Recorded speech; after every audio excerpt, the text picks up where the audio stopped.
नमस्कार जोहार। आज 1932 खतियान विधानसभा में पारित हो चुका है और 9 माह से टाइगर जयराम महतो इसी को लेकर आंदोलन कर रहे थे। प्रतिक्रिया जानने के लिए उनके घर मंटन हम पहुंचे हैं। जयराम जी, 1932 के लिए जो लड़ाई आप लोग लड़ रहे हैं और ये 2 दशक की लड़ाई है, अब विधानसभा में पारित हो गया, क्या कहेंगे इस पे आप? हाँ, इस पर सबसे पहले झारखंड के तमाम जनमानस को धन्यवाद, आभार, जिन्होंने प्रत्यक्ष अप्रत्यक्ष रूप से इस आंदोलन में भाग लिया, समर्थन किया, सहयोग दिया। और विशेष धन्यवाद कोयलांचल की उस माटी को, शोषित, वंचित, पीड़ितों की माटी को। और कहा ही गया है कि आंदोलन वहीं से खड़ा होता है जहां के लोग अत्यधिक शोषित हों। तो कोयलांचल की माटी ने आज राज्य की दिशा और दशा को एक नया रूप देने का काम किया है। विशेष धन्यवाद तमाम लोकतंत्र के चौथे स्तंभ यानी पत्रकारिता को। आप भी धन्यवाद के पात्र हैं। इस आंदोलन के शुरुआती दिनों में आपने काफी बेहतरीन तरीके से कवरेज किया था। लेकिन आज धन्यवाद झारखंड सरकार को भी जाता है, जिन्होंने बहुत ही साहसिक कार्य किया है, क्योंकि वे जानती है कि एक बहुत माने जो उनके विपक्ष में जो बैठी भारतीय जनता पार्टी की सरकार है, वह लगातार इस मसले पर चुप्पी रही है और हमेशा वह झारखंड की जो पक्षधर नीतियां उसकी विरोधी रही है। उसके बावजूद एक साहसिक प्रयास है और इसके लिए आज सरकार भी बधाई के पात्र है। लोग थोड़ा कंफ्यूजन है कि लागू हो गया क्या? नहीं, लागू नहीं हुआ है अभी। लोगों को कंफ्यूजन को दूर करना चाहिए। अभी लागू नहीं हुआ है। सबका एक क्या हुआ है फिर? स्टेप होता है। देखिए, सबसे पहले ये स्टार्टिंग कैबिनेट में आया, ये विधानसभा में पारित हुआ है कि हाँ, ये नियम को हम लोग विधानसभा से मंजूरी दे दिए हैं। अब ये संभवतः राज्यपाल के पास जाएगा। उनको उनके पास भी एक स्वविवेक निर्णय होता है, वो अपने विवेक से निर्णय दे सकते हैं। कुछ कुछ पर आप अगर मांगे उनसे तो जजमेंट दे सकते हैं, कुछ को बिना कुछ कहे आपको मैंने रिजेक्ट कर सकते हैं या उत्तर भी नहीं दे सकते हैं। ऐसा राज्यपाल का शायद कंडीशन है, जहां तक मैं, अगर मुझे जानकारी ठीक से नहीं है, तो राज्यपाल अपने स्वविवेक से इस पर निर्णय लेते हैं अगर उनके पास जाता है तो। और फाइनली चूंकि अनुसूची 9 यानी भारतीय संविधान, जिसमें मूल अनुच्छेद 395 है और अभी मूल 12 अनुसूचियां हैं, उसमें अनुसूची 9 होती है, जिसमें आपका वर्तमान में शायद 284 जमीन का कानून है, उसमें इसको ऐड करने के लिए भेजा गया, जिसमें हमारा सीएनटी भी शायद 209 नंबर में। यानी अनुसूची 9 का मतलब है किसी भी राज्य का जमीन संबंधित कानून। तो ये चूंकि खतियान यानी जमीन का मामला था, तो ये अनुसूची 9 के लिए जाएगा। अब सवाल है कि अनुसूची 9 क्यों? अनुसूची 9 अनुसूची के जो मामले हैं उस पर जो नई सरकार आएगी छेड़छाड़ नहीं कर सकती। जैसे 85 आया था, लेकिन चूंकि अनुसूची 9 में नहीं था तो ये वर्तमान 32 लेके आई। अगर इसे अनुसूची 9 में नहीं डाला जाता, यहाँ सरकार ने एक माइंड गेम ये भी खेला है, तो हो सके अगली सरकार वो 64 ले आती, अगली सरकार 2000 ले आती है, उठापटक चलता रहता। इसीलिए अनुसूची 9 जाने का मतलब है कि आप उसको अब छेड़ नहीं सकते हैं, उसको आप डिस्टर्ब नहीं कर सकते हैं। तो आप लोग का आंदोलन आज से समाप्त ना? क्यों समाप्त होगा? आंदोलन मुद्दा को लेकर उठा था, भाषा मुद्दा था, भाषा के बाद खतियान मुद्दा बना। अब अगर आप बारीकी से देखे होंगे तो हमारी 3 सभाओं को आपने देखा होगा, कोल क्षेत्रों में थी। वहां तो 32 से ज्यादा महत्वपूर्ण है खनन नीति। वहां तो जरूरी है आपका पीने का स्वच्छ पानी, पर्यावरण, जंगल, रोजगार, रोटी। तो आंदोलन समाप्त नहीं हुआ है, बल्कि जैसे जैसे हमें सरकार स्टेप की ओर बढ़ रही है, ये आंदोलन भी स्टेप ले रहा है। कैसा स्टेप ले रहा है? अब आप लोग का क्या रूपरेखा है आगे? आगे की रूपरेखा बंद कमरे में बनेगी और जब उसको हम लोग प्रेजेंट करेंगे तो मीडिया के सामने प्रेजेंट 3.0 का तो मोतीलाल महतो ने आगाज कर ही दिया। क्या उसी पे आप लोग फिर आगे बढ़ेंगे? देखिए, आंदोलन हमारा जो संगठन है वो बैठकर चर्चा करेगा। और ये भले उनके मुख से आया था, लेकिन ये किसी व्यक्ति विशेष का आंदोलन नहीं है। ये संगठन के माध्यम से उनको कहा गया था 3.0, और ये संगठन का निर्णय था। बस उन्होंने मीडिया के सामने इस बात को रखा। तो हमारा आगे का जो आंदोलन होगा उसमें बहुत सारी नीतियां हैं जिन पे हमको लड़ना होगा। अभी चूंकि देखिए, झारखंड में अभी 2 समस्याएं बहुत ज्यादा गहरी होंगी रोजगार के दृष्टिकोण से। जैसा कि कुछ दिन पहले हम पेपर पढ़ रहे थे कि कोल ब्लॉक यानी कोल परियोजना की सीमाओं को बढ़ाया जाएगा, लेकिन उसी में लिखा था कि ये ग्राम सभा की मंजूरी की आवश्यकता नहीं है। ग्राम सभा यानी गांव के लोग, यानी रैयत यानी किसान जिसका जमीन है, उसे पूछा भी नहीं जाएगा। जयराम जी, क्या लग रहा है कि ये बिल 2024 यानी जो विधानसभा लोकसभा चुनाव से पहले लोगों को इम्प्लीमेंट होगा? किसी राजनीतिक हो रहा है इसमें? देखिए, एक बात, चाहे हम रहे कम शब्द में बोलिए। बिल्कुल, देखिए कम शब्दों में एक्सप्लेन नहीं हो सकता है। जैसा कि आप हैं या हम हैं, चाहे कोई और रहे, उसमें नेगेटिव होता है, पॉजिटिव होता है। जो मुख्यमंत्री हैं, उनकी जो सरकार है, उनमें जब नेगेटिविटी हावी होने लगी तो अपनी नेगेटिविटी को दूर करने के लिए पॉजिटिविटी लाना चाहते हैं। तो पॉजिटिविटी क्या है? 1932। नेगेटिविटी क्या थी? ईडी का प्रॉब्लम। नेगेटिविटी क्या थी? भ्रष्टाचार। नेगेटिविटी क्या थी? कोयला का लूट। एक जयराम महतो भी था नेगेटिव।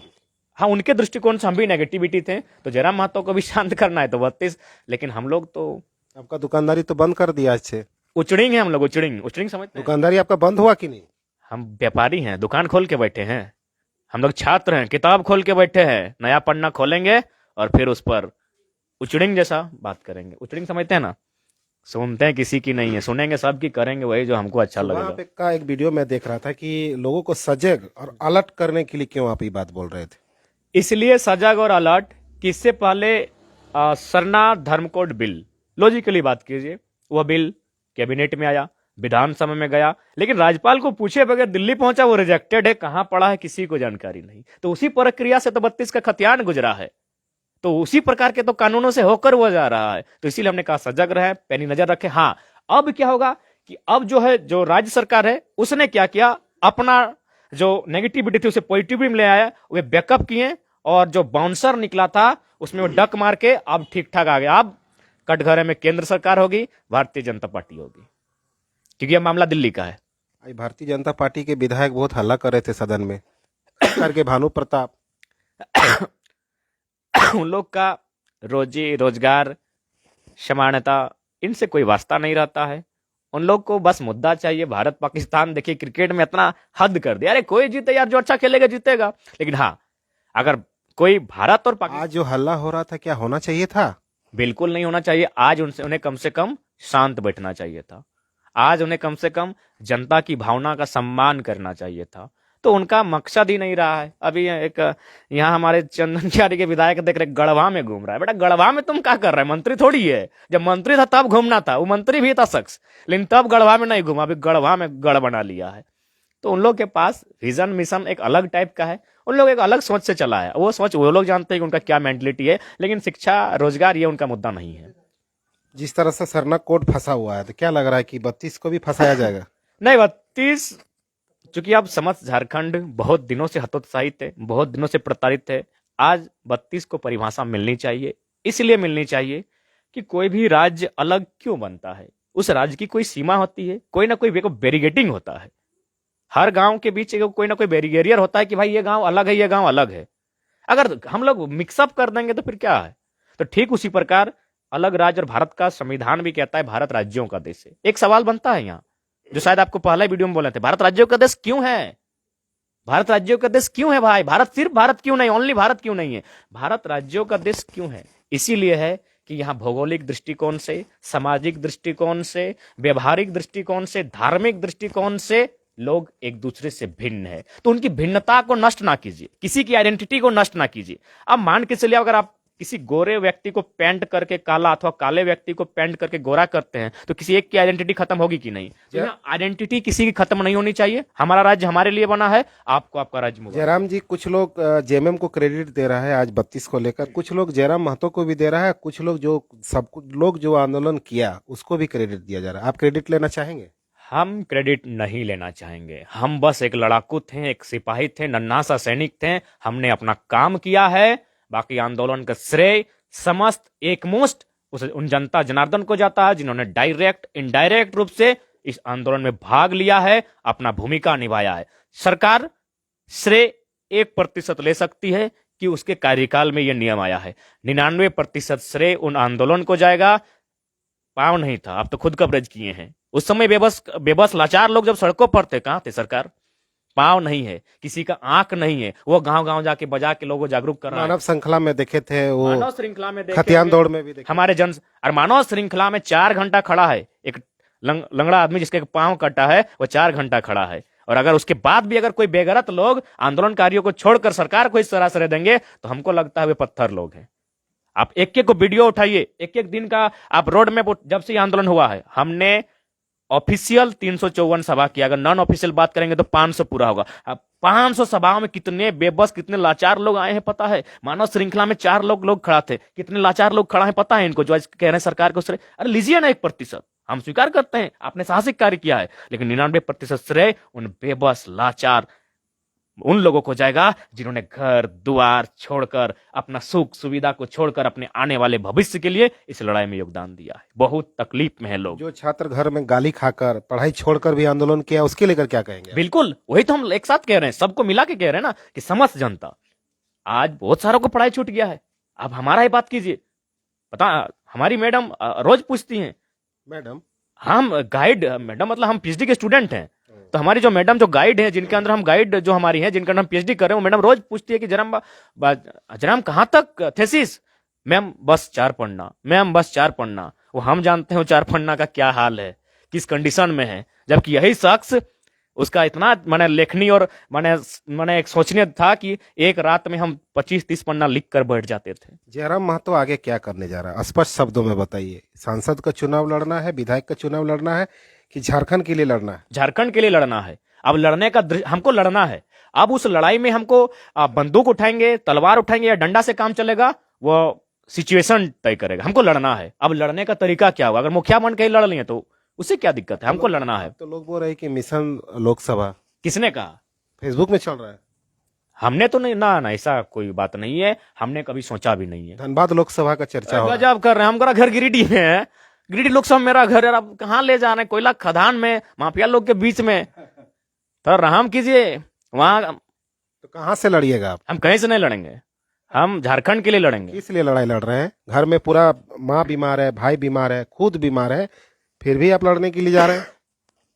आप एकदम एग्जैक्ट लोकेशन में खड़े हैं। यहाँ आपको थोड़ा सा एक कठोर दृश्य याद दिला, एकदम एग्जैक्ट यही लोकेशन है। और वही जिसकी आयु उस समय मोटा मोटी 65 होगी, आज 95 है, वही महिला आपके पीछे है। शायद आपके वीडियो में नहीं आएगी, मेरी दादी झुपड़ी महतान। इसी लोकेशन में मेरा बाप खड़ा होता था। हमारे एक उनके बड़े भाई हैं, हमारे जेठा पतिलाल महतो, जो सरकारी में टीचर रह चुके हैं। यही लोकेशन में मेरा बाप खड़ा होता था। इसी दरवाजे में उनकी ठकठकी होती थी। और जब मेरी दादी खोलती थी तो कभी उनका कपार फटा रहता था, कभी पजामा में खून रहता था, कभी चप्पल में खून रहता था। आपका दादी तो आज भी काम कर रहा है। एग्जैक्ट लोकेशन में खड़े हैं। ना आप 1 इंच दाएं हैं ना बाएं हैं। ये घर वही वो पुराना घर है। इसी घर में मेरा बाप का एंट्री होता था और यही लोकेशन में मेरी दादी घर खोलती थी, सामने है। तो आप उसी घर में खड़े हैं। तो इसलिए ये परिवार की परवाह ना मेरा बाप ने किया है ना जयराम महतो करता है। मेरे लिए राज प्रथम है। राज्य के लोग, शोषित वंचित लोग मेरे लिए पहला है। आज आपका माँ को शायद डुमरी में कोई हॉस्पिटल में भर्ती किया गया, आप ही सुबह कर रहे थे। हाँ गए थे, फिर ट्रीटमेंट करके फिर अब उनको लाया गया है। और श्रीराम का क्या हाल है? उनको मलेरिया है, टाइफाइड और पथरी का भी शिकायत है, लेकिन पथरी का दवा बाद में चलेगा। अभी मलेरिया और टाइफाइड का दवा चल रहा है। घर में सोया हुआ है। यहीं पे? हाँ यहीं पे है। फिर भी आप आंदोलन करने जा रहे हैं? आप भी बीमार हैं, पूरा घर छोड़कर। एक होता है सबका नशा होता है। किसी को प्रेम करने में आनंद आता है, किसी को टास्क खेलने में आनंद आता है, किसी को क्रिकेट खेलने में आता है, किसी को ड्रीम इलेवन में आनंद आता है। हमको सच कहते हैं, आंदोलन ही मेरा नशा है। आंदोलन के सिवा कोई सूझता नहीं है, दिखता नहीं है। हम सोते भी हैं तो जो मेरे साथ सोते हैं, पूछिए 12-2 बजे रात को उठते हैं, मोबाइल लेके व्हाट्सएप में अपना थॉट्स रिकॉर्ड करते हैं कि हमको ये थॉट्स आया है। आगे आप सांसद विधायक बनने का सपना देख रहे हैं? हम सपना नहीं देख रहे हैं, हम लड़ने का सपना देख रहे हैं। अब लड़ने का तरीका क्या होगा, वह नीति और नियति निर्धारण करेगी। जनता का समर्थन, जनता का प्यार तय करेगा। चुनाव लड़िए कि नहीं लड़ेगी, इस पर आप बोलिए।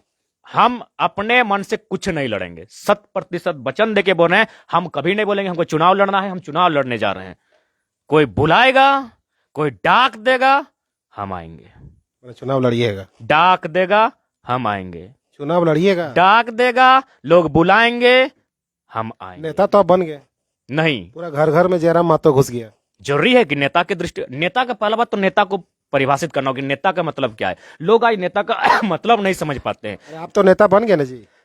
नेता आप भी हैं, नेता ये भी हैं, नेता ये भी हैं, नेता ये भी हैं। कैसे से बता रहे हैं? आप हॉस्पिटल किसी मरीज को देखने गए, देखने के बाद उसको आप यही कहिएगा ना कि हौसला रखो, तुम ठीक हो जाओगे। जब आपने उसे शब्द कहा कि हौसला रखो, आपने वहां नेतागिरी की कि हौसला देना नेतृत्व का काम होता है। तो नेतागिरी का परिभाषा लोग गलत लेते हैं। नेतागिरी यानी चुनाव लड़ना ही नहीं होता है। नेतृत्व का मतलब होता है एक नेतृत्व समाज में आगे आकर। आप जो आंदोलन कर रहे हैं वो नेता बनने और विधायक सांसद बनने के लिए नहीं कर रहे हैं। अच्छा एक बात बताइए, आप सबसे पहला सवाल तो कटघरे में आप रहेंगे, उल्टा सवाल हम कर सकते हैं। हाँ कर सकते, करिए। आप जब 10 उस दिन थे, क्या आपको आभास हुआ था जब 10 जनवरी को पुतला दहन हुआ था रणधीर वर्मा चौक में? क्या आभास था आपको कि ये आंदोलन जिला से बाहर जाएगा? उम्मीद कीजिए आप। नहीं, मैं तो ईमानदारी से आप लोग बुलाए थे तो हम गए थे न्यूज कवरेज करने के। अच्छा ईमानदारी से, क्या आपसे मेरा परिचय था कभी? ना सोशल मीडिया से, ना ऑनलाइन, ना ऑफलाइन? क्या नहीं क्या राजकुमार मंडल जयराम महतो को जयराम महतो राजकुमार मंडल को जानता था? नहीं चिंतित थे उस दिन से पहले ना हम आपको जानते थे ना आप हमको जानते थे।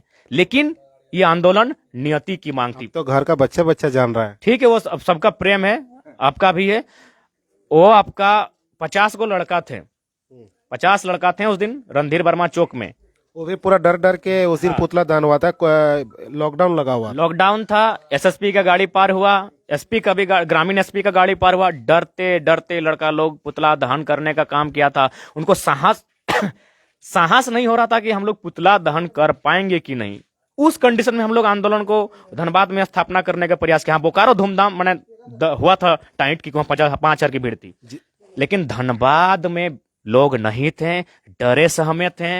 हम जब घर आए, अपना पहला सुबह का कहानी बता रहे हैं। जब हम सुबह गए, हमारे लड़के सामने हैं, आप जान ही रहे, बलराम रूपक को भी आप जान गए हमसे, और हमको तो लगता है हमसे ज्यादा उनसे आपका परिचय है, सुनते बातचीत ज्यादा होता है, तो आप उनसे इतना मैंने आपसे संपर्क करने के लिए वही लोग से बात। ठीक है, तो उनसे आप इतना ही पूछिएगा ईमानदारी पूर्वक उस दिन का हम लोग का दिनचर्या क्या था। हम लोग प्रत्येक दिन की भांति, हम लोग का यदि सुबह होता है तो सप्ताह में 7 दिन में 4 दिन ऐसा होता है कि हम लोग किसी न किसी के माध्यम से हम लोग क्या करते हैं, लालमणिंदा के यहाँ कचौड़ी खाने जाते हैं। जयराम जी रोकेंगे। आगे आप क्या करने जा रहे हैं? आपकी पूरी टीम क्या करने जा रही है आगे? हम लोग जो जनहित, आज के रात के बाद जो जनहित के मुद्दे हैं उन पर हम लोग लड़ेंगे। जैसे अभी 32 पे नहीं लड़िएगा? और काहे नहीं लड़ेंगे? 32 से पूरा कहाँ हुआ है? अब तो संसद को घेरेंगे। मैंने इससे पहले विधायक को घेर रहे थे, अब विधायक को नहीं घेरना है। अब विधायक का काम हो चुका है, अब विधायक को क्यों घेरना है? अब संसद की बारी है, अब संसद को घेरे जाएंगे। संसद होंगे कटघरे में, केंद्र में भेजा जाएगा तब ना। हाँ तो ठीक है, बिल अब यहाँ विधानसभा आ ही गया है, तो ऐसा बात नहीं कि विधायक मुक्त हो जाएंगे। ऐसे भी कोयला लुटियर हैं तो छोड़ेंगे किसी को नहीं, लेकिन अब विधायकों के साथ साथ कोयला ही लूट हो रहा है कि और भी कुछ हो रहा है? परासम के पहाड़ भी लूट हो चुका है। गिने बालू को छोड़ दिए। बालू तो लूट हो ही रहा है, क्यों नहीं उसका नीलामी हो रहा है? उसके लिए वही तो हमने कहा कि जो डॉक्टर अंबेडकर कहते थे कि संविधान जिनके लिए, उनको पता नहीं कि संविधान में क्या है, उनको जानकारी होना चाहिए। भारतीय संविधान आर्टिकल 39B के अनुसार भौतिक संसाधनों पर ग्राम समुदाय, जन समुदाय की भागीदारी होनी चाहिए। यानी बालू रहे, ढेका रहे, पत्थर रहे, गिट्टी रहे, छड़ी रहे, जिसको हम लोग देख सकते हैं, छू सकते हैं, वो भौतिक संपदा होती है और उस पर जन समुदाय की भागीदारी होती है। जिस दिन ये लोग जान जाएंगे, डीसी और एसडीओ को भी बोलेंगे बैठ के बात कीजिए, हम खड़ा रहेंगे, आप बैठ के सुनिए। पिछली बार कैबिनेट में जब पारित हुआ था आप लोग जश्न मनाए थे, इस बार क्यों नहीं जश्न मनाए? जश्न पिछली बार लोगों ने मनाया था। हम स्पष्ट आज भी कहना चाहेंगे, आंदोलनकारी का अर्थ ही नहीं है जश्न मनाना। लोगों की भावना के लिए हम लोग गए थे, जहां भी हम लोग को बुलाया गया हम लोग गए थे। इसी घर में आपका बहुत भव्य स्वागत हुआ था। उस दिन हम काफी दिनों के बाद घर आए थे और गांव वाले लोग हमको भूल ही चुके थे, एक तरह से देख भी नहीं पाते, तो एक इमोशन था। इस बार क्यों नहीं जश्न मनाया? घर में है अभी, जश्न क्यों नहीं मनाए? अरे भाई जश्न अगला बार भी नहीं मनाया था, वो लोगों ने मनाया था, हम खाली शरीक में थे। खुश नहीं है आज जो पारित हुआ? देखिए एक बात, खुशी बात हल्की सी खुशी है। जेएमएम पास किया इसलिए खुशी नहीं है क्या? तुम्हारा जेएमएम का प्रचार हम किए थे, जाके देखिए ना, अभी भी वीडियो होगा। जो है सही सो सही है, पूछे ना जगन्नाथ महतो को, वही कुर्सी में बैठा के बोलते थे, गिदरा तनी पास आ दी, काम के गिदर ला रहे, बहुत कुछ जानो हो। यही जगन्नाथ महतो तो आपका गाना सुन के भड़कता है जी। अब उनका मसला है, बाकी हम उनका आज भी सम्मान करते हैं। पूछिए, यही शख्स को पूछिए, लोगों को जब उनके सामने कोई बैठा होता था। आपको एक जानकारी बता दें, एक स्पीच तो ऐसा भी हम दिए थे, प्रोटोकॉल तोड़ के दिए थे। जब वो संसद प्रत्याशी थे उनके बाद हम स्पीच दिए थे, हम लेट से गए, तो पब्लिक बोला नहीं गिदरवा क्या नहीं, तो सब बोला नहीं प्रोटोकॉल होता है, सांसद महोदय दे चुके हैं स्पीच। बोला नहीं अगर सुनबे करबो, तो सांसद बोले नहीं ठीक है, बोले तो बोले दी। अच्छा, आपको शक्ति कहाँ मिलता है इतना, थोड़ा बताए? शमशान घाट में। शमशान आप गए हैं, उस दिन से आप भी बीमार हैं, तब नकल कीजिएगा तो होगा। आप शहर में रहते हैं, बरवाडा धनबाद में, गांव में आके पड़ा धर्म में अगर हमारा नकल कीजिएगा तो नहीं होगा। ठीक से रहिए। ठीक से रहेंगे?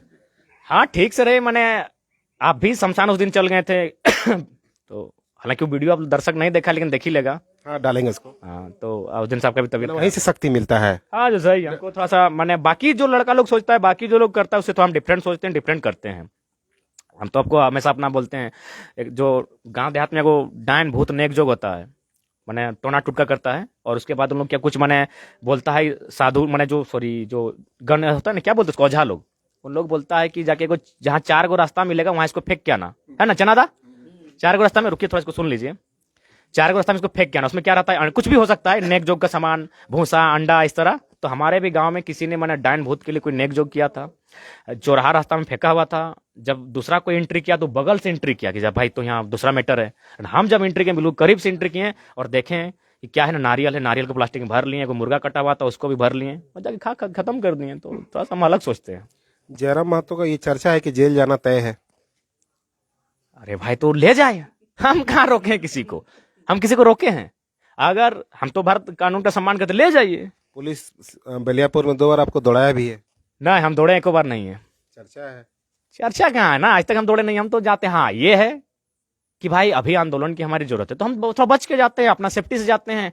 पुलिस जैसा भी है, वो भी ग्रेजुएट किया हुआ है, तो हम भी एमए किए हुए हैं, पीएचडी कर रहे हैं, तो हमारा भी तो कुछ सेंस है ना, हम भी तो सोच के जाते हैं। लेकिन हाँ, जहां बोले हैं वहां गए हैं हम, 10 बजे हो 12 बजा हो, बीमार कहने हो, गए हैं। मतलब डर नहीं लगता है। देखिए वास्तविकता है इस आंदोलन में, और जो मेरा परिवार का बैकग्राउंड रहा है, थोड़ा सा मोह माया और डर थोड़ा कम है। अभी भी खांस रहे। तबीयत खराब है तो क्या कर सकते हैं, लेकिन डर भाई थोड़ा सा। आगामी आपका कहाँ कहाँ सभा है, कुछ जानकारी देंगे? आगामी जो मेरा शेड्यूल में मेंटेन हो गया है वहां तो करेंगे ही कहाँ करेंगे। पे? एक आपका मिर्चों में है, एक गोविंदपुर में है, और एक रामगढ़ में है। उसके बाद हम घोषणा कर देंगे, 1 महीना हमसे नहीं होगा, शरीर मेरा अंदर से बिल्कुल पूरा जर्जर हो चुका है। मैंने वो 3 जो सभा करने के बाद आप आंदोलन नहीं करिएगा? आंदोलन 1 महीना नहीं करेंगे, फिर देखेंगे। 1 महीना शरीर जर्जर हो चुका है। आपका दुकानदारी बंद आज के बाद? हम दुकानदार नहीं है, हम छात्र हैं। 1 महीना पढ़ेंगे कि किन किन बिंदुओं पे बात करनी चाहिए। हम दुकान खोल के बैठे हैं का? हम छात्र हैं, किताब का पन्ना है, पलटेंगे, पढ़ेंगे, थोड़ा समझेंगे कि कैसे लड़ सकते हैं, कैसे जनता से बात कर सकते हैं, फिर लड़ेंगे। क्या संदेश है झारखंड वासी को अंतिम? झारखंड वासियों को यही संदेश होगा कि आज आपको निर्णायक लड़ाई के लिए तैयार होना होगा। अभी बहुत सारे मुद्दे हैं जिनमें लड़ना होगा, और बिल्कुल देख सकते हैं करोड़ों का यहाँ कोयला चोरी होता है, बालू चोरी होता है, पत्थर चोरी होता है, नौकरियां बाहर को बेचा जा रहा है। अभी टीचर बहाली देखिए, आपका मेडिकल में जो पारा मेडिकल है वहां जाके देखिए, अन्य क्षेत्रों में जाके देखिए, अरे 32 खतियान अभी यहाँ पर है, नीचे जो धरातल में है ना, सब बाहर लोग का दबदबा है। सिंदरी मैटर है आपका। हाँ, सिंदरी का बात करते हैं। अभी उत्पादन चालू हो गया हर्ल में और लोग वहाँ सिर्फ धरना ही दे रहे हैं। सरकार ने 75% आरक्षण तो वहां लागू, तो सरकार का लोग धरना दे रहा है, उससे कोई थोड़ी 15 दिन से आप धरना दे रहे हैं। वहां गांव को धरना देना चाहिए, समस्त जो गांव प्रभावित हैं वहां ग्रामीणों को वहां धरना देना चाहिए। प्रोडक्शन में कहा जा रहा है कि गुजरात से लोगों को लाकर प्रोडक्शन करा रहे हैं। ये मेरे हिसाब से गलत है। सबसे पहला बात, इसीलिए हम बार बार कहते हैं, उद्योग की स्थापना के लिए 5 तत्व चाहिए। 5 तत्व में पहला तत्व होता है जमीन, यानी जिनकी जमीनें गई है, नियोजन का अवसर उनको मिले। तो इसलिए बिल्कुल बहुत दर्दनाक है। सिंदरी जो क्षेत्र की आप बात कर रहे हैं, वहाँ सैकड़ों बस्तियां हुआ करती थीं, आज जमीन दोज हो चुकी हैं, आज उनका अता पता नहीं है। तो इसीलिए अगर किसी को उस वहाँ की योजना से लाभ मिले तो उनको मिलना चाहिए जिनकी जमीनें गई हैं। एक सवाल है आपके निजी जिंदगी से। जब भी मैं आपके घर आता हूँ तो 95 साल की आपकी दादी है, उसका एक मांग है कि इस होली में जयराम महतो को शादी देना चाहते हैं, उसको एक बहू के हाथ से खाना खाना चाहते हैं। देखिए तो आपने क्या बात को पूरा सुना नहीं है। पहले सुनिए। हम लोग 2 भाई हैं। जो मेरा छोटा भाई है वो अगर ठीक ठाक रहता तो दिसंबर में उसका शादी का चर्चा चल रहा था। अगर अभी नहीं होगा तो मार्च के बाद वो करेगा। जो दादी का ख्वाहिश है वो भी पूरा होगा और आंदोलन भी चलेगा। दादी की ख्वाहिश तो जयराम महतो है। अब जबरदस्ती कोई बोला दादी का ख्वाहिश है कि मैंने को, चूंकि घर में काम काज में दिक्कत होता है, माँ भी बीमार रहती है, यानी काम काज करने के लिए कोई आए तो भाई शादी करेगा। आप क्यों नहीं कर रहे? नहीं, पॉसिबल नहीं है, संभव क्यों नहीं। क्यों क्यों? क्योंकि हमने अपने पिताजी को बारे में सुना है, अपनी माँ की स्थिति को देखा है। बहुत तकलीफ से हम लोग को परवरिश किया है। आज मोटा मोटी आप मेरा बाड़ी से भी घूम के आए, जो घोरना लगा है ना, किसी मर्द का कैपेसिटी नहीं उतना मजबूत बांधने का जितना मेरा माँ ने बांधा है। क्यों? एक महिला होकर ये काम किया है। तो इसलिए हमने देखा कि दादी का इच्छा क्यों नहीं पूरा कर रहे आप? अरे इच्छा उनका है, मैंने किसी का आने से, वो जयराम महतो रहे चाहे भाई रहे, उससे कोई कंडीशन। आपका भाई का नाम तो नहीं लिया? दादी उन लोग थोड़ा पुराना ख्यालात का है, उनको आभास नहीं है कि जमाना कहाँ चेंज हुआ है। उनका जमाना जब था तो हम लोग उस समय हम लोग शादी क्या देख के करते थे कि एगो नियम हम लोग का रिवाज था, मछली, मूसा का माटी और छागर का भेरंडी। मछली का मतलब था कि वहाँ पानी का स्रोत है, छागर का भेरंडी का मतलब है वहाँ झुरी झांटी है, और आपका मूसा का माटी है, धान चार है। तो अब तो कंडीशन नहीं है, अब तो बोलेरो देखा जाता है, अब तो टाइल्स मार्बल देखा जाता है। टाका गिनक से पहले बोरा एक दांत गन लिया, तो टर्म एंड कंडीशन बदला है। तो दादी उस जमाने की है, 95 साल की है, हम लोग 21वीं सदी के हैं, तो थोड़ा सा आसान नहीं मैच कर पाना। बाकी उनको शादी से मतलब है, भाई कर रहा है, पक्का है। आगे क्या?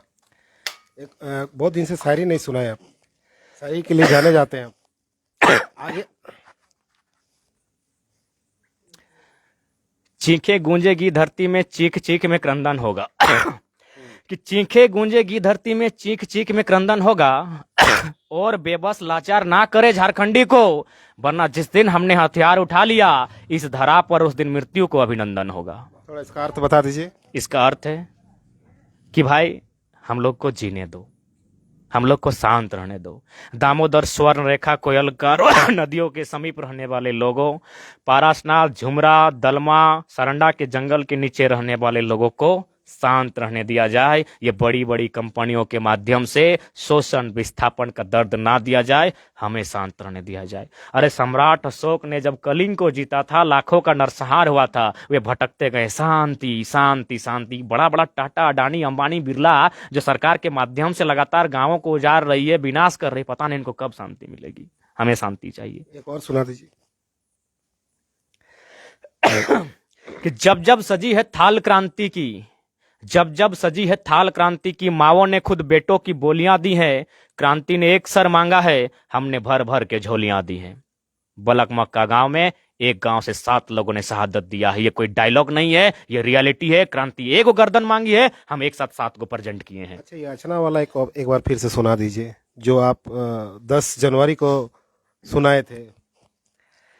देखिए, एक्चुअली आप बोलवा रहे हैं, उस समय हम खुद बोलते थे, वो रियलिटी था। आप जब बोलेंगे उसमें इमोशन अलग होगा, लेकिन आप कह रहे हैं, आपका सम्मान कीजिए, आप कह देंगे लेकिन रियलिटी का मतलब खुद एक्सप्रेस करें।